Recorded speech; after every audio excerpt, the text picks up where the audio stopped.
Ok, hermanos, vamos a Mateo capítulo 16, versículos 13 al 20, mejor conocido esta sección como la confesión de Pedro.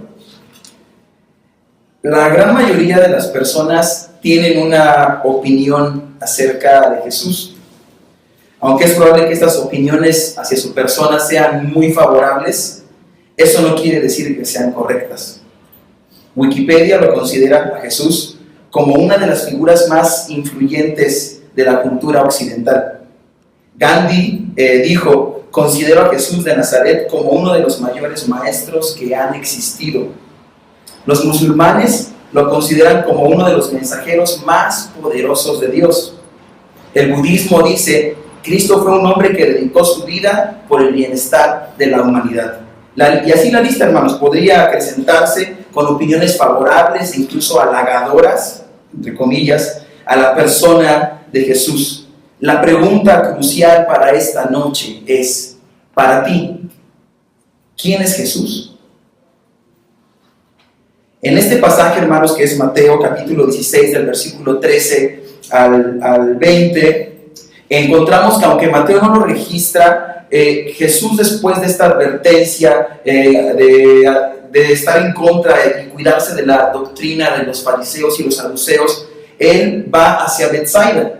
Y allí en Betsaida, de hecho, narrado en Marcos 8:22, es donde sanó a un ciego a las afueras de las aldeas. Incluso a este ciego le prohíbe que publique el milagro, y probablemente esto era para seguir evitando los intentos de hacerle rey, ¿no?, a Jesús. Esta sección, hermanos, que vamos a ver, nos narra lo que pasó después de dejar Betsaida.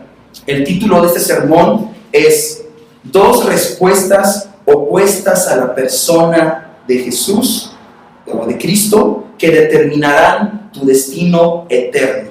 Repito, dos respuestas opuestas a la persona de Cristo que determinan tu destino eterno. Respuesta número 1. Responder a Cristo como una persona admirable pero ordinaria. Responder a Cristo como una persona admirable pero ordinaria. Veamos en el versículo 13. Dice: viniendo Jesús a la región de Cesarea de Filipo, preguntó a sus discípulos diciendo: ¿quién dicen los hombres que es el Hijo del Hombre? Esta ciudad, que es Cesarea de Filipo, era la ciudad que Felipe, el tetrarca, agrandó y cambió su nombre en honor al emperador que se llamaba César. Ubicada aproximadamente a unos 40 kilómetros al norte de Betsaida, que es la ciudad que el Señor Jesucristo ha dejado. Ahora, Marcos 8:27 nos dice que de camino a Cesarea de Filipo es que les hace esta pregunta, y Lucas nos agrega más detalles y nos dice que incluso Jesucristo se había apartado para orar y sus discípulos estaban con él cuando Jesucristo les hace esta pregunta que está ahí al final del versículo 13. Observen: ¿quién dicen los hombres que es el Hijo del Hombre? ¿A quién se refiere aquí Jesús con el Hijo del Hombre? Este título, el Hijo del Hombre, en tiempos del Señor Jesús, el título se entendía en términos pertenecientes al Mesías. De hecho, el Señor Jesús ocupó este término para referirse a sí mismo, el Hijo del Hombre, unas 80 veces. En otras palabras, hermanos, lo que el Señor Jesucristo en este instante les está preguntando a sus discípulos es, en otras palabras, ¿quién está afirmando las personas que soy yo? ¿Qué piensan las personas de mí? Las respuestas comenzaron a sonar. No sabemos quién fue quien respondió primero. Probablemente Pedro, que siempre era el que hablaba primero y era muy impulsivo. Y vean el versículo 14. Ellos dijeron: unos Juan el Bautista. Recordemos que Herodes Antipas pensaba que Jesús era Juan el Bautista, que había resucitado y que lo estaba atormentando. Eso está en Mateo 14. Continúa la lista y dice: unos Juan el Bautista, otros Elías. Acorde a Malaquías 4:5, Elías sería enviado en el día antes del día del Señor, antes del día de Jehová, siendo el precursor del Mesías. Pero esto sucederá realmente en el futuro, en la segunda venida del Señor Jesucristo, y eso lo encontramos en Apocalipsis 11 con los dos testigos, y allí está Elías. pero el pueblo estaba considerando que Jesucristo era como uno de los mayores profetas de Israel, y lo estaban considerando incluso como el precursor del Mesías, pero realmente el precursor de la primera venida del Mesías había sido Juan el Bautista, y ellos mismos lo habían rechazado. Así es que esa es otra opinión que tenían, unos Juan el Bautista, otros Elías, y a la lista se agrega, y vean, observen, y otros Jeremías. En Esdras 2, capítulo 17, se presenta otra promesa de Dios: en tu ayuda mandaré a mis siervos Isaías y Jeremías. Así es que ellos consideraban que probablemente era también Jesús, era ese Jeremías que se había prometido en Esdras. El versículo 13 termina diciendo, o algún otro de los profetas. Lucas agrega más detalle y dice que alguno de los profetas que han resucitado. Hermanos, las opiniones que tenía el pueblo de Israel de la persona de Cristo eran muy favorables, pero a la vez incorrectas, porque decían, es uno más, es un profeta más. Lo ponían quizá en los términos más favorables o humanos, pero realmente decían, es un profeta más, como Juan el Bautista, como Elías, como Jeremías, pero no el Mesías. Esto es lo concreto. Así es que, hermanos, les quiero recordar que estamos viendo dos respuestas opuestas a la persona de Cristo que determinará tu destino eterno. Estamos viendo en este instante la primera, que es responder a Cristo como una persona admirable. Ellos decían cosas buenas de Jesús, pero lo estaban viendo como una persona ordinaria, no como Dios encarnado, no como el Rey, no como el Mesías. Las multitudes halagaban a Cristo, pero no reconocían su identidad real. Muchos de ellos son los que gritaron más adelante, crucifícale, crucifícale. Estos que decían, es un profeta de Dios. Muchos de ellos son los que también le condenaban y estuvieron de acuerdo para su muerte. Y hoy sucede lo mismo. Algunas de las opiniones más populares de Jesús son, es ejemplar, es un buen maestro. No sé si has escuchado estos halagos de su persona. Fue un buen filósofo, pero al final ordinario, un hombre más. Han habido también muy buenos filósofos, han habido otros muy buenos maestros. Algunos dicen, pues es una persona con dotes, quizá tuvo algunos dotes sobrenaturales, pero no es Dios. Algunos también pueden decir, es un predicador de una alternativa más de la vida eterna para ir al cielo, pero no es el único camino para llegar a ella. No importa cuán halagadoras y elevadas y aún ciertas de una manera intelectual sean tus opiniones acerca de Cristo, si no le has reconocido como el Mesías, como el Hijo de Dios, el rechazo a su persona te llevará directo al infierno. Jesús dijo, el que en él cree no es condenado, pero el que no cree ya ha sido condenado porque no ha creído en el nombre del unigénito Hijo de Dios. Hermanos, Jesús es sabio, porque recuerden que Él les está haciendo la pregunta, ¿quién dice las personas que son yo? ¿Qué soy yo?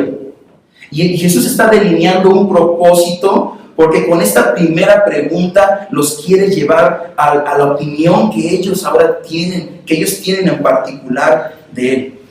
Opiniones halagadoras que tenía el pueblo de Israel eran buenas, pero se quedaban cortas para su identidad real de su persona. Esta ha sido la primera respuesta. Las personas dicen es una persona admirable, pero al final es una persona ordinaria. Lo mismo que pensaba el pueblo de Israel, es lo mismo que el mundo el día de hoy piensa de que sus cosas buenas, pero no correctas, y que no hacen no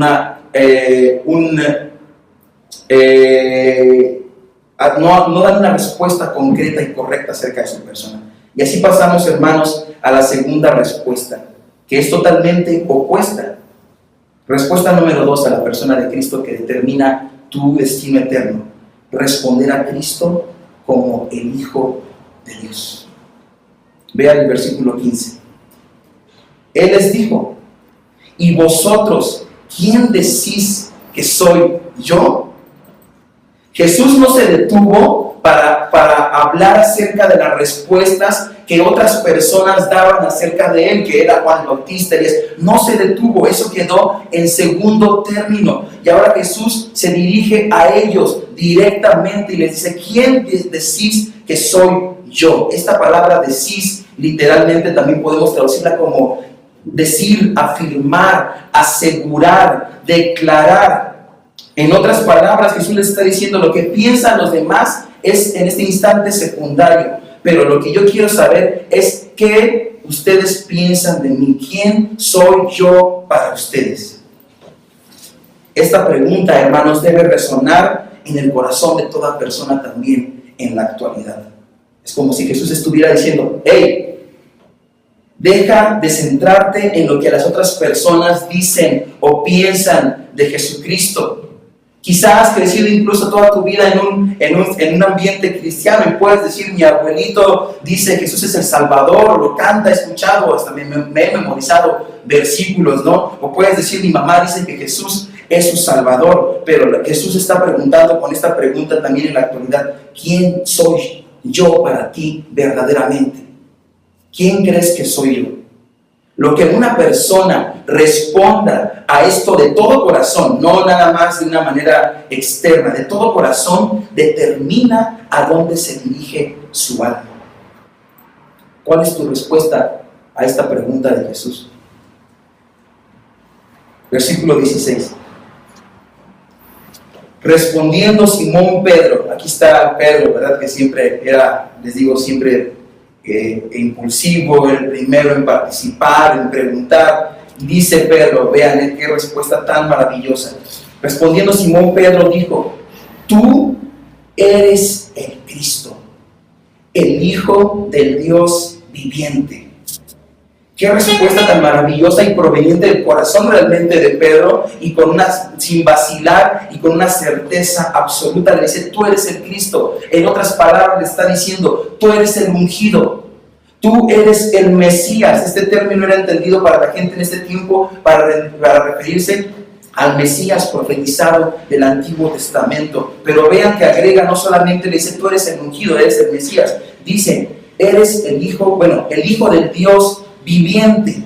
Hijo de Dios es para referirse a Jesucristo otra vez con su divinidad.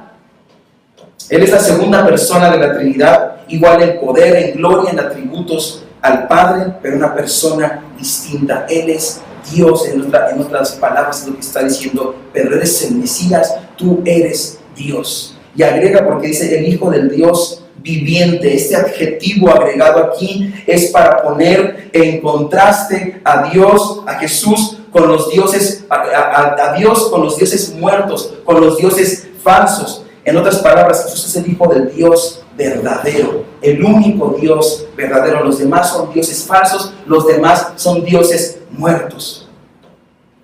Pedro está diciendo esta respuesta: tú eres el Cristo, eres el Hijo del Dios viviente, a título personal, pero también de manera implícita en representación de los otros discípulos, excepto ¿quién?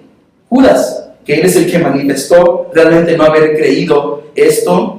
Y aquí, haciendo un pequeño paréntesis, esto nos lleva a entender la hipocresía que Judas tenía, porque no dijo: Pedro, Pedro, eso es lo que tú dices que crees de Cristo o los discípulos, pero yo no lo creo. Él que continuó con su máscara de un creyente verdadero, de un discípulo real hasta el final.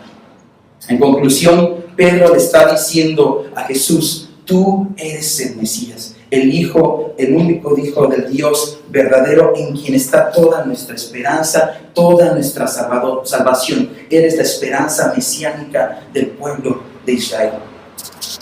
Te pregunto, ¿puedes decir de todo corazón esto? Tú eres el Cristo, que realmente lo crees, eres el Mesías. Esta es la única respuesta a la persona de Cristo que da real salvación, viniendo en fe y en arrepentimiento a Cristo. Lo demás, las personas, lo que el mundo diga, aún por respuestas muy halagadoras, muy loables, muy buenas, entre comillas, realmente traerán el tormento eterno más espantoso que se pueda imaginar cualquier persona separado de toda bondad de Dios para siempre. Vean cómo responde Jesús ante esta declaración impresionante de que eres el Cristo y que eres el Mesías, versículo 17. Entonces le respondió Jesús: bienaventurado eres, Simón, hijo de Jonás. En otras palabras, Jesús le está diciendo: bendito, eres afortunado, eres inmensamente feliz, hijo de Jonás. Aquí, de una manera más literal, sería Simón Bar Jonás, que quiere decir precisamente Simón, hijo de Jonás, para diferenciarlo del discípulo del apóstol Simón el Celote. Pero ¿por qué Jesús le dice que Pedro está siendo bendecido al hacer esta declaración? Está siendo inmensamente feliz. Ahí la segunda parte del versículo 17 lo responde: porque no te lo reveló carne ni sangre, sino mi Padre que está en los cielos. En otras palabras, esta verdad de que yo soy el Mesías, de que yo soy el Hijo de Dios, no te la reveló. Esta palabra literal es quitar el velo, descubrir. No te la reveló un medio humano. No fue un medio humano el que corrió el velo para que tú pudieras ver esta realidad de mi persona. Y ve allí, concluye diciendo: sino mi Padre que está en los cielos. Por el contrario, en lugar de un medio humano, aún de tu capacidad, hablando respecto a Pedro, quien hizo esto fue mi Padre que está en los cielos, otra vez para referirse a Jesús, a su divinidad, y que Dios el Padre es su Padre. Dios es su Padre, y el Padre fue el que abrió los ojos espirituales de Pedro para reconocer a Jesús. Eso fue lo que le llevó a hacer esta declaración tan maravillosa acerca de Cristo. Y aquí, hermanos, podemos ver una implicación práctica muy importante. El reconocer a Cristo como el Mesías y venir a la salvación es una obra enteramente soberana de Dios. El Señor Jesús dijo: todas las cosas me fueron entregadas por mi Padre, y nadie conoce al Hijo sino el Padre, ni al Padre conoce a alguno sino el Hijo, y aquel a quien el Hijo lo quiera revelar. Es por eso que oramos por las personas que no son creyentes, porque no podemos esperar nada de ellos. Son muertos espirituales. Y oramos para que Dios sea el que abra su entendimiento y ellos puedan contemplar la realidad de su pecado y la realidad de la persona de Cristo. Versículo 18. Y yo también te digo que tú eres Pedro, y sobre esta roca edificaré mi iglesia. Aquí, literal, dice: yo también te digo, tú eres Pedro. Esta palabra en griego, el nombre de Pedro es Petros, que quiere decir piedra o roca pequeña. Y después agrega: y sobre esta roca edificaré mi iglesia. Aquí es importante diferenciar que la palabra roca es distinta a Pedro. Pedro es Petros y roca es Petra. Y Petra quiere decir peña, una roca grande, es un risco. La frase completa se podría decir: tú eres Petros y sobre esta Petra edificaré mi iglesia. Entonces aquí viene una pregunta: ¿en quién o quién se va a edificar la iglesia? Si este pasaje, cuando dice y sobre esta roca edificaré mi iglesia, siguiera refiriéndose a Pedro, entonces tendría que decir de la siguiente manera: y yo también te digo que tú eres Pedro y sobre ti edificaré mi iglesia. Pero eso no es lo que el pasaje dice. Así que la roca a la que se está refiriendo Jesucristo y en la cual va a edificar su iglesia es en la confesión que acaba de hacer Pedro de que Él es el Mesías, que Él es el Hijo de Dios. Y la pregunta es: ¿cómo concluimos esto? Por tres razones importantes. Número uno, por el juego de palabras que Jesús ocupa en este pasaje. Jesús hace una marcada diferencia entre Pedro, Petros y roca, que es Petra. Aún para todo judío, el llamar a alguien roca era el más grande de los elogios. Y ningún judío que conociera el Antiguo Testamento podría usar nunca la frase sin que su pensamiento se volviera a Dios mismo. Número dos, no solamente es el juego de palabras que aquí y que usa Jesús, que nos lleva a reconocer que es la confesión de Pedro a la que se refiere, que es sobre la cual va a edificar la iglesia, sino también, número dos, el contexto del diálogo. Pedro acaba de declarar que Cristo es el Mesías, que Cristo es el Hijo de Dios, y como MacArthur dice, las palabras de Jesús aquí son mejor interpretadas como un simple juego de palabras en la que una verdad fundacional viene de la boca de uno que es llamado roca pequeña. En otras palabras, la roca pequeña es Pedro, y de su boca está viniendo esta verdad fundacional en la cual se va a fundar la iglesia, que Cristo, ¿qué? Es el Mesías, que Cristo es el Hijo de Dios. Y por último, lo que nos ha llevado a concluir que la roca sobre la cual va a edificar Cristo en la iglesia es la confesión de Pedro, es que Pedro mismo afirmó que la iglesia está fundada en la roca que es Cristo. En 1 Pedro 2:5 dice, Pedro dijo, acercaos a él, piedra viva, desechada ciertamente por los hombres, mas para Dios escogida y preciosa. Y Pablo afirmó también que Cristo es la cabeza de la iglesia en Colosenses 1:8. Así que Jesucristo está diciendo, sobre esta verdad de quién soy yo, soy el Mesías, el Hijo de Dios, voy a edificar a mi iglesia. Y veamos cómo Jesús aquí está diciendo que es su iglesia, es su posesión. Y cuando dice edificaré, está hablando del tiempo futuro, hermanos. Recuerden que la iglesia, donde realmente inició, en el día de Pentecostés. Sobre esta declaración y sobre la predicación de que Cristo es el Mesías, es que se fundaría la iglesia. Continuamos ahí, y las puertas del Hades no prevalecerán contra ella. El Hades aquí, hermanos, es el lugar del castigo para los espíritus incrédulos ya muertos. Y se llega a través de ¿qué? Al lugar de los muertos, a través de la muerte. Entonces, aquí se refiere a las puertas de la muerte, no prevalecerán contra la iglesia. Interesantemente, y no es una coincidencia, que Jesús comienza a partir de este momento a hablarles acerca de su muerte, que él iba a morir, que él iba a resucitar. Ni la muerte misma iba a detener a Jesucristo, ni la muerte misma va a detener a la iglesia. Aún las persecuciones que ellos enfrentaron y las persecuciones que podamos enfrentar el día de hoy no van a detener el plan de Dios en la iglesia. La iglesia es originada por Cristo, salvada a través de Cristo, a través de la predicación de su palabra, preservada por Cristo, por sobre todo los poderes del mundo y los poderes de la muerte. Versículo 19. Y te daré las llaves del reino de los cielos, que todo lo que atares en la tierra será atado en los cielos, y todo lo que desatares en la tierra será desatado en los cielos. Las llaves, hermanos, eran un símbolo de autoridad. Y aquí está diciendo que le daré la autoridad en el reino de los cielos. ¿A qué se refiere con esto? Las llaves aquí son determinar, es la autoridad para excluir o admitir a alguien en el reino de los cielos. En otras palabras, decir que esta persona pertenece a Cristo o no pertenece a Cristo. Y Mateo 18:18, que no lo voy a pedir que lo busquen, nos ayuda a entender esta frase de la autoridad de las llaves, que es en el contexto de la disciplina de la iglesia.